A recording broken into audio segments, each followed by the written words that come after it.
Déjà à partir de l'âge de 11 ans, j'ai commencé à fréquenter les salles d'entraînement pour perdre le poids que j'avais acquis avec les bonbons, avec le chocolat que je mangeais à l'épicerie. Par la suite, c'est devenu une passion, c'est devenu un combat de toute une vie qui m'amène aujourd'hui à 49 ans à en faire mon gagne-pain, ma vie de tous les jours.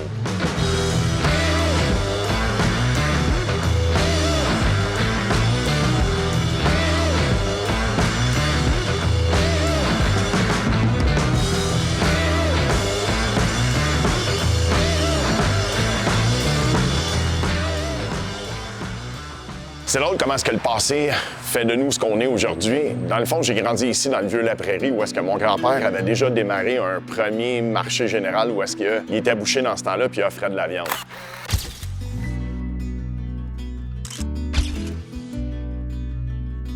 C'est ici que j'ai grandi. J'ai passé 28 ans de ma vie juste en haut à cet endroit-là. Quand le marché d'alimentation à mon grand-père a pris de l'expansion, c'est ici qu'il a construit la bâtisse. Ma grand-mère travaillait à l'intérieur, mon père avait travaillé à l'intérieur aussi.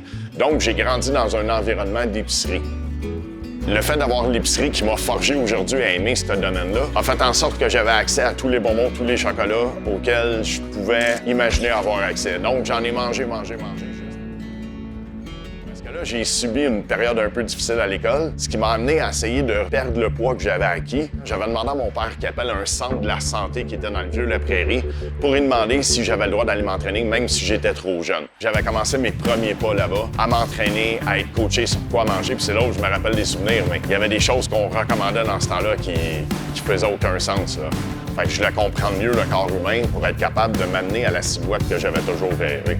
Il me manquait de l'information pour être capable de mettre une démarche, un processus. J'ai commencé à lire, étudier, m'intéresser, prendre des formations, ce qui fait qu'en sorte aujourd'hui, ça fait 14 ans que je travaille dans ce domaine-là.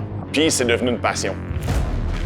Il y avait un gym privé sur la rue Sainte-Catherine, puis il ferme la place là-bas parce qu'il manque de main-d'œuvre. Donc tout de suite, j'ai écrit à la personne, on s'est parlé, j'étais allé visiter, puis c'est là que le projet s'est concrétisé. Pour moi, c'est important que toutes les solutions soient sous le même toit. Qu'ils arrivent là-bas, qu'ils ne soient pas intimidés par d'autres gens qui s'entraînent, que ça soit réservé seulement à eux ou en semi-privé avec des gens avec qui ils sont à l'aise que je les mette. Après ça, ça prenait un bistrot avec wrap, panini, smoothie. Ça prenait une section épicerie. Parce que si je coach les gens à manger des aliments qui sont peut-être un peu moins connus, bien, je trouvais que c'était super important qu'ils soient disponibles sur place pour pas qu'ils cherchent. Même chose pour les suppléments. Quand j'ai parti le prêt à manger, c'était super important qu'on procure autant de plaisir à manger une salade, un repas, que la personne qui est accro à la pizza ou à autre. Si tu veux atteindre ton objectif santé cette année, prends contact avec moi.